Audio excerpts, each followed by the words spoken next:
Thank you for your service.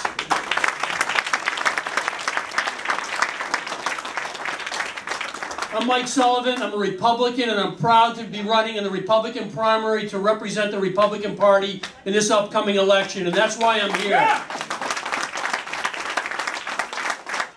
I gotta tell you, like you, I was a little bit depressed after these November elections. I tell you, it was so sad. I honestly was absolutely confident that Governor Romney was going to be the President of the United States. He was clearly the most qualified of anybody that was running, and I was absolutely certain that Scott Brown was going to win a re-election. And as soon as that happened, the Democratic Party said the Republican Party in Massachusetts is dead.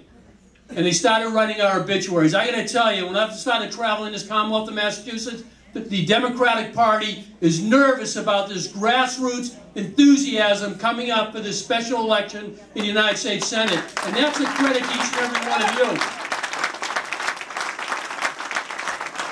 How many times have we heard that can't be done? How many times have we heard that? And every time we're proving them wrong. And we're going to prove them wrong again on June 25th of this year, we send a Republican to the United States Senate. Because that's what the Senate needs.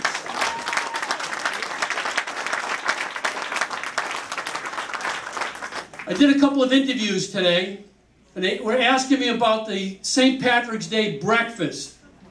And they said, you know, did you realize you were not invited to the St. Patrick's Day breakfast in South Boston?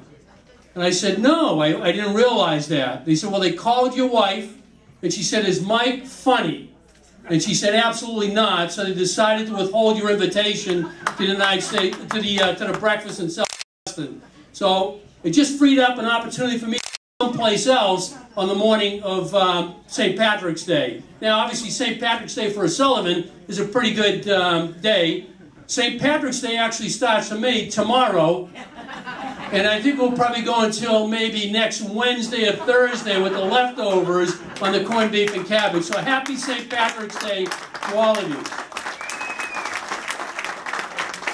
And for those people of faith, obviously the Catholic Church essentially has a new pope, and we're all excited about that in Pope Francis I.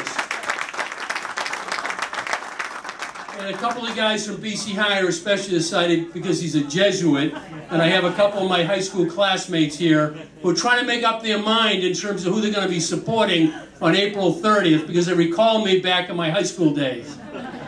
I tell you, I'm awfully excited about being here. I really am. I've had some great opportunities in life. In fact, I would have to describe myself as blessed. I had two terrific parents, and they dreamed big. They really did. Not for themselves, quite candidly. They dreamed big for their 7 children. They gave us all the opportunities that we have in life today. And it all really started, from my perspective, with family and faith, and then it grew to friends. I've had the opportunity to serve in government in many different capacities as well.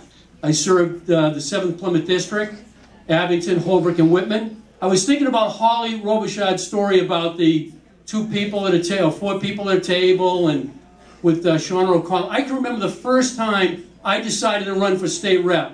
And I met for the first time the state committee man. And he said, well, who do you know? I said, well, I know the neighbor to my right and the neighbor to my left. We only recently moved into the town. And he says, there's no way you can win that race. And I thought for a moment, there's got to be somebody else running. Why else would he be trying to talk me out of it? And there wasn't. And honestly, I never listened. I went ahead with great support from my family. Those neighbors grew and grew and grew, and we ended up winning the rep seat and then on to become district attorney. When we ran for district attorney, people told me it's going to be impossible to win.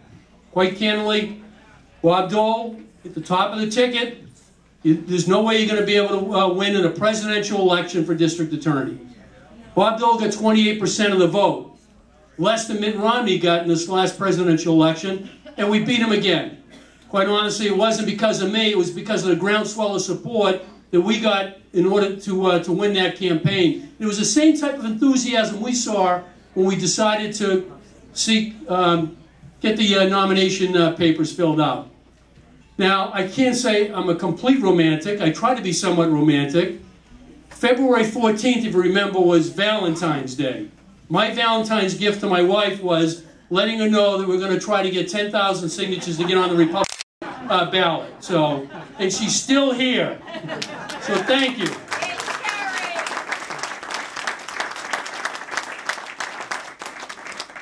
Highlight of my career. I had the opportunity to be the state rep, a district attorney. I served as United States attorney within moments after 9/11. It was a time, from my perspective, when terrorism broke the heart of our country, from small town to big city. Everybody can remember where they were on the morning of 9/11. I can remember it like it was yesterday, to be honest with you. So I had the privilege of going into the United States Attorney's Office moments later to try to face down, I think, is a horrible enemy.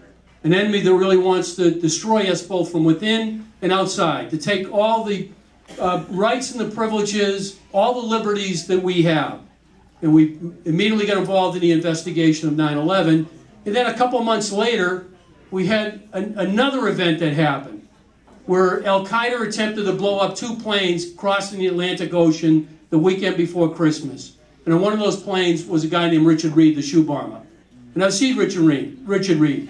He's a card-carrying member of Al-Qaeda. He's sworn his allegiance to Osama bin Laden, and he's an enemy of our country. And sadly, there's a lot of them like that. And that's why we're so grateful for, people like the sergeant, who essentially have served our nation in order to protect us. The highlight of my career, all the things I've had the opportunity to do, was to travel to Baghdad during the war. And the backrest to me, flying into Baghdad International Airport, was a young soldier going for his 3rd tour of duty. You felt so patriotic to think that the young people were just stepping up in order to protect our country. And I think that we owe this generation much more than what they can see at this moment in time. It's sad to think that people are coming from the front lines to the unemployment lines. I know we can do much better than that. I think of the generation before, and I'm reminded of it every day because we live in a home with 3 generations. My father-in-law, who served in World War II in the Pacific as a Marine, obviously our family, and a daughter who serves in the Florida Army National Guard, our daughter. So we have 3 generations living in our home. Most young people cannot see opportunities for themselves. They may see opportunities for others, but not for themselves. I think that generation deserves better. And I know that we're capable of better. And the reason why I'm running for the United States Senate is because I am absolutely confident I can do better for that generation. And they need that.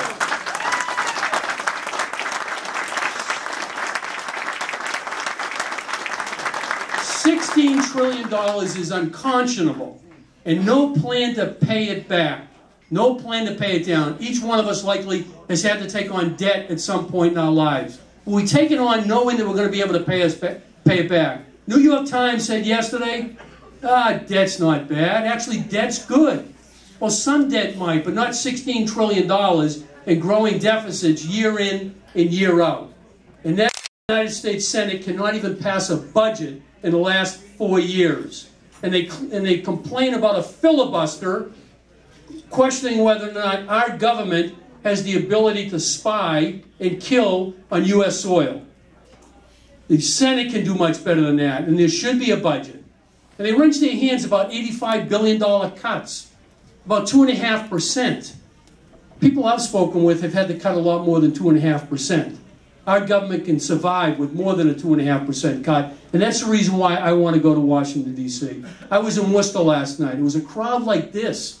There's a lot of passion amongst Republicans for the Republican primary. A reporter told me he hasn't seen anything like this before in terms of the interest in the Republican primary.